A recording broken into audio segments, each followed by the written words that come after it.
Baik, pendidikan jadi teras kepada usaha membangunkan Sarawak. Ini kerana pembangunan berasaskan ilmu termasuk sains, teknologi dan ekonomi moden penting demi kesejahteraan manusia. Premier Datuk Patinggi Tan Sri Abang Johari Tun Openg berkata, pendekatan pembangunan berasaskan ilmu merangkumi penerokaan bidang baharu seperti aero angkasa, astronomi, kecerdasan buatan dan teknologi semikonduktor yang kini jadi tunjang ekonomi dunia. Bermakna nak berubah ini kita mesti mempunyai ilmu. Dan ilmu ini penting bagi kita menokai apa yang ada di bumi dan di langit. Beliau berucap pada satu majlis di Serian. Sarawak juga tidak mahu hanya jadi pengguna teknologi tetapi turut mahu menyumbang kepada penciptaan teknologi. Justru penekanan diberi kepada sains, teknologi, kejuruteraan dan matematik STEM bagi lahirkan generasi berkemahiran tinggi. Pada masa sama, beliau tegaskan pembangunan mesti seimbang dengan penjagaan alam sekitar bagi tangani cabaran perubahan iklim global. Tenaga hijau dan pendekatan lestari digunakan supaya agenda pembangunan tidak jejaskan keseimbangan alam.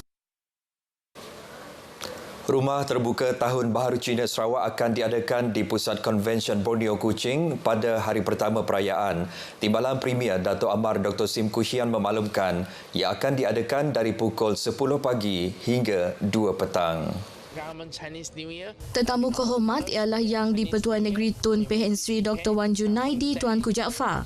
Tahun Baru Cina merupakan waktu pertemuan keluarga dan dalam konteks Sarawak, ia turut jadi pertemuan seluruh rakyat negeri tanpa mengira kaum dan agama.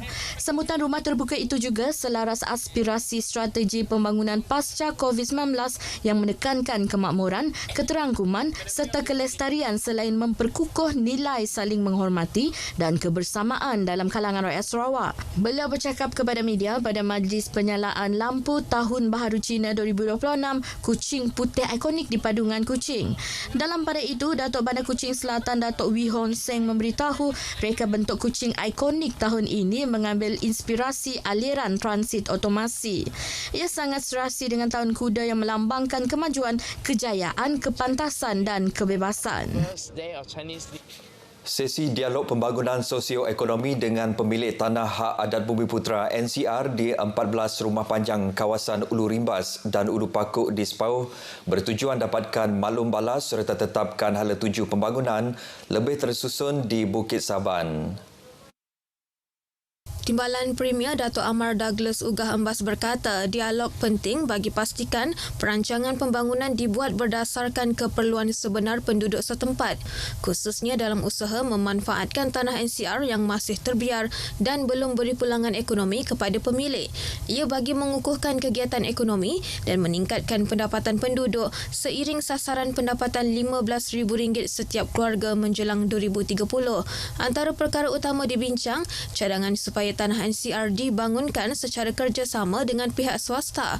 Adun Bukit Saban itu berkata syarikat swasta dijemput beri taklimat mengenai syarat dan pengalaman membangunkan tanah NCR di beberapa lokasi lain termasuk rekod pembangunan hingga 45,000 hektar.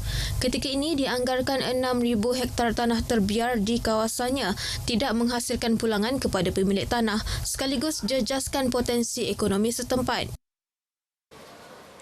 Baik, susulan 3 kanak-kanak termasuk 2 beradik berusia 9 hingga 12 tahun lemas dipercayai terjatuh dalam kolam kumbahan berhampiran flat Sibu Jaya di Sibu Rabu lepas. Masyarakat diingat elak sebarang spekulasi dan hormat proses siasatan serta privasi keluarga yang sedang berduka cita. Menteri Pembangunan Wanita, Kanak-kanak dan Kesejahteraan Komuniti Datuk Seri Fatimah Abdullah dalam kenyataannya berkata, kes kini bawah siasatan pihak polis. Justru ruang perlu diberi kepada pihak berkuasa untuk jalankan siasatan menyeluruh dan telus. Pada masa sama, tragedi mengingatkan masyarakat mengenai kepentingan memastikan persekitaran yang boleh diakses kanak-kanak selamat dan dilengkapi perlindungan mencukupi.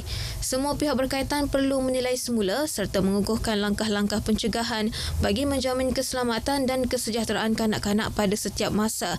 Ini kerana melindungi kanak-kanak tanggungjawab semua pihak. Dua cadangan penyelesaian jangka panjang di tapak projek pengawalan hakisan Pantai Kampung Batu Satu, Kuala Barambiri dibentangkan Jabatan Pengairan dan Saliran JPS Sarawak. Ia bagi tangani masalah pembedapan di kawasan projek pemecah ombak berkenaan. Adun Senadin Datuk Sri Lee Kim Shin berkata cadangan pertama membuang struktur penahan pasir sedia ada, manakala pilihan kedua menambah kawasan mendap dan mewujudkan saluran baharu untuk laluan bot nelayan. After listening to two options, they were given opportunity to go back, discuss among themselves, come back within 2 weeks' time, and on the 15th, and DNID from our headquarters Kuching, the team will come and explain to them on the two options. Beliau menyatakannya dalam satu mesyuarat di Miri. Pemendapan bahan organik di bahagian belakang struktur pemecah ombak kini dianggar kira-kira 55,000 meter padu, menyukarkan pergerakan keluar masuk bot sejak lebih setahun lalu. Buat sementara, JPS mengorek saluran bagi pastikan laluan bot nelayan tidak terjejas. Jawatan Kuasa Kemajuan dan Keselamatan Kampung JKKK diminta mengaudit dan membentang laporan penyata kewangan dalam mesyuarat JKKK. Adun Batu Danau Datuk Palus Palu Gumbang berkata ia penting bagi membentuk tadbir urus kewangan lebih baik. Ia juga memastikan setiap ahli tahu pergerakan kewangan, seterusnya elak salah faham dalam kalangan ahli dan penduduk kampung. Saya minta semua JKK apabila mengadakan mesyuarat, bentangkanlah statement akaun. Berapa duit tinggal, berapa duit yang ada, dari mana sumbernya dan sebagainya. Saya sering menerima aduan. Ada yang datang ke pejabat saya mengatakan dua kampung, dua rumah tidak membentangkan akaun. Kita tidak tahu berapa. Beliau berucap pada majlis penyampaian geran projek kecil luar bandar Fasa 2 Dun Batu Danau kepada 154 penerima dengan peruntukan RM975,000 di Limbang. 9 show penambahbaikan tata kelola dibentangkan Suruhanjaya Pencegahan Rasuah Malaysia SPRM Sarawak kepada Persekutuan Perkumpulan Wanita Sarawak PPWS yang membabitkan pengurusan dan permohonan dana awam. Antara cadangan tersebut memasukkan klausa baharu dalam panduan pengurusan PPWS berkaitan larangan terhadap konflik kepentingan. Menurut kenyataan SPRM Sarawak, Shoreline mewujudkan garis panduan permohonan projek melalui PPWS serta prosedur operasi standard selain pemantauan dan rekod oleh PPWS terhadap semua permohonan. Semua syur dibentangkan Timbalan Pengarah Pencegahan SPRM Sarawak, Wan Ahmad Nizam Wan Omar kepada pengerusi PPWS Datuk Nurhayati Muhammad Ismail pada sesi pembentangan di Kuching. Pembentangan fokus kepada tambah baik proses pengurusan pelaporan dan permohonan dana awam oleh PPWS agar lebih telus, adil dan sistematik. Beretika dan patuh peruntukan peraturan yang telah ditetapkan dalam penggunaan media sosial. Demikian peringatan Ketua Polis Daerah Kuching, ACP Alexander Gacabuk kepada warga kerja ibu pejabat Polis Daerah IPD Kuching. Jelasnya, setiap kenyataan atau perkongsian di platform digital secara langsung mencerminkan imej dan maruah pasukan. Ini selari Peraturan 4/2/D Peraturan-Peraturan Pegawai Awam, Kelakuan dan Tata Tertib 1993.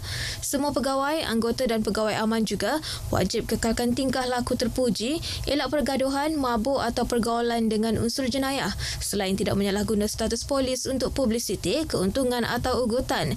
Tindakan tata tertib akan diambil bagi setiap pelanggaran undang-undang, beliau berucap pada Perhimpunan Bulanan IPD Kuching. Baik saudara, sekian berita pagi Sarawak. Ikuti Stadium RTM selepas ini. Salam Malaysia Madani.